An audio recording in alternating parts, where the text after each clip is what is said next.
किसी शहर से रोजाना निकलने वाला कचरा सिर्फ कचरा नहीं बल्कि एक बड़ी समस्या है। लेकिन अब वर्षों से जमा हुए कचरे के नियोजन को लेकर कई तरह के प्रयास शुरू होते दिखाई दे रहे हैं। नागपुर में ये प्रयास कुछ वर्ष पहले शुरू भी हो चुका है, जिसके तहत न केवल सालों से जमे कचरे को खत्म किया जा रहा है, बल्कि प्रयास ये भी है कि भविष्य में शहर से निकलने वाले कचरे को डंप करने की नौबत ही न आए। नागपुर महानगर पालिका द्वारा शुरू इन प्रयासों पर देखिए ये खास रिपोर्ट। अगर सब कुछ सही रहा तो नागपुर शहर के डंपिंग यार्ड में जमा होने वाला कचरा अब आगे जमा ही नहीं होगा।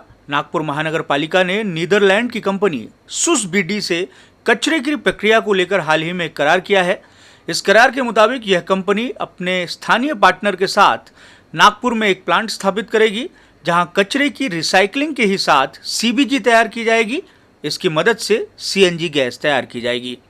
खास है कि इस प्रोजेक्ट के लिए नागपुर महानगर पालिका निवेश का एक पैसा भी नहीं लगाएगी। अभी का जो प्रचलित वो ट्रेंड आप देखोगे हर शहर में, इसको कुछ कॉन्ट्रैक्टर रहते हैं, उनको टिपिंग फ़ी देना पड़ता है और वो हर मीट्रिक टन के पीछे कुछ पैसा लेते हैं और उससे कंपोस्टिंग बनाते हैं, कुछ अलग आरडीएफ मटेरियल लेते हैं, फिर वो इसको क्लियर करता है। सो इसको कैसे थोड़ा अलग तरीके से करने के लिए हमने एक ग्लोबल बिडिंग किया था। उस पर हमने एक नीदरलैंड से एक सुसबीडी नाम का एक कंपनी आया, उनका इंडियन पार्टनर्स के साथ वो कुछ जॉइंट वेंचर कर दिए थे। इन लोगों ने अपने पास ऐसे प्रकार का एक मॉडल लेके आए, वो मॉडल को महापालिका ने स्वीकारा है।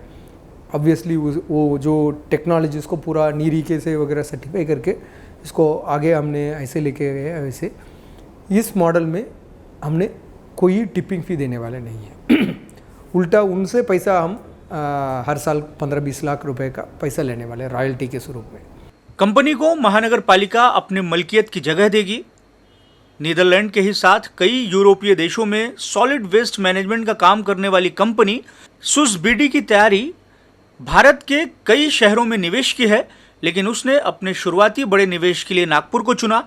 इसके पीछे की एक वजह तो केंद्रीय मंत्री नितिन गडकरी की कोशिशें हैं, तो दूसरी कंपनी को नागपुर में अपने निवेश के लिए दिखने वाले अच्छे अवसर हैं। नागपूरमध्ये जेव्हा आम्ही ठरवलं, नागपूर जेव्हा आम्ही सिलेक्ट केलं, कारण पहिले 10 सिटीज सिलेक्ट केल्या होत्या, ज्याचा अभ्यास केला आम्ही आणि देन आम्ही नागपूर ठरवलं। एकतर आपल्या भारतामध्ये मुख्य फायदा असा आहे की आपल्याकडे ओला कचरा जास्त आहे। आता आमची कंपनी अजूनपर्यंत युरोपमध्ये काम करत होती। युरोपमध्ये ओला कचरा कमी आणि सुका कचरा जास्त आहे, कारण प्लास्टिक आणि हे खूप वापरलं जातं, त्यामुळे हा पहिला फायदा आहे। दुसरा, सेग्रिगेशन आपल्याकडे अजून तेवढं झालेलं नाही, पण तो इश्यू नाही आहे, कारण ती जबाबदारी आम्ही घेतो आहे। ओके, आणि नागपूर हा कचरा काय प्रकारचा आहे, त्याचं कंपोजिशन काय आहे, हा सगळा स्टडी केला की त्याच्यातून, कारण ते सगळं केल्यावरच आम्ही आमचं फायनान्शियल मॉडेल बनवू शकलो। सीएनजी गैस को तैयार करने के लिए गीला कचरा बेहद कारगर है और नागपुर में जो रोजाना कचरा निकलता है उसमें अधिक मात्रा गीले कचरे की ही होती है। कंपनी के मुताबिक उसके प्लांट में इस्तेमाल होने वाली 70% मशीनरी मेक इन इंडिया होगी।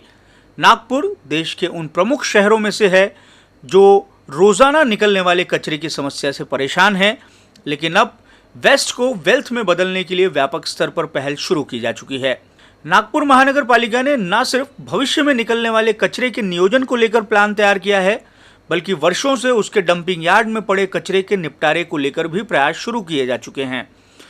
वर्ष 2019 तक मनपा के भांडेवाड़ी डंपिंग यार्ड में 25 लाख मैट्रिक टन कचरा पड़ा हुआ था, जिसमें से 13 लाख मैट्रिक टन कचरे का निपटारा किया जा चुका है। बचे कचरे के निपटारे के लिए प्रयास शुरू हैं। ऑलमोस्ट 25 लाख मीट्रिक टन का कचरा डंपिंग अपना डंपिंग यार्ड और बांडेवाड़ी का परिसर में हुआ था। उस पर हमने अभी तक 12 लाख मीट्रिक टन का क्लियर किया। उसकी वजह से अपने लिए जवळपास 54 एकड़ का लैंड अपने लिए वापस आ गया अपने पास। रहा हुआ बचा हुआ जो 13 लाख मीट्रिक टन है, उसको भी करने के लिए अभी हम स्वच्छ भारत मिशन से एक टेंडर चल रहा है और स्मार्ट सिटी का फंड्स यूज़ कर रहे हैं। आने वाला 2-3 साल में ये पूरा कचरा का विलेवाट हो जाएगा और अपने शहर मैंने जो शुरुआत में बोल दिया, डंप फ्री सिटी होने के रास्ता पे है। भांडेवाड़ी डंपिंग यार्ड में 3 बायोमाइनिंग प्लांट के माध्यम से रोजाना 3000 मैट्रिक टन कचरे को खत्म किया जा रहा है। महानगर पालिका ने नीदरलैंड की कंपनी को उसके प्लांट के लिए जो जगह उपलब्ध कराई है वहां पहले कचरे का पहाड़ था। नागपुर में कचरे के नियोजन को लेकर जो प्रयास शुरू हैं, अगर वह सफल होते हैं तो इसका बेहतर परिणाम आने वाले समय में दिखाई दे सकता है। पूर्व में हमारे पूर्वज कचरे को सोने के तरह से देखते थे। कचरे की जो घरगुती प्रक्रिया होती थी उसके तहत जो खाद बनाई जाती थी उसका इस्तेमाल खेती में होता था। लेकिन शहरीकरण के बाद कचरे की एक बड़ी समस्या महानगरों में देखने को मिली। वो समस्या धीरे धीरे किस तरीके से बढ़ती गई उसका अंदाज़ा आप इसी तरीके से देख सकते हैं जिस तरीके से नागपुर के डंपिंग यार्ड में कचरों के बड़े बड़े पहाड़ लगे हुए हैं। ये एक बड़ी समस्या है। इसको सुलझाने के लिए बेहद संजीदे प्रयास किए जाने की ज़रूरत है। नागपुर महानगर पालिका कुछ इसी तरीके के प्रयास करती हुई दिखाई दे रही है। अगर ये प्रयास सफल होते हैं तो भविष्य में नागपुर शहर में जो लाखों टन कचरा पड़ा हुआ है उससे न सिर्फ निजात मिलेगी बल्कि भविष्य में जो कचरे से उत्पन्न होने वाली समस्याएं हैं उससे भी जो स्थानीय नागरिक हैं, नागपुर वासी हैं, उन्हें निजात मिलेगी। कैमरामैन अतुल गवई के साथ दिव्येश द्विवेदी, यूसीएन न्यूज़, नागपुर।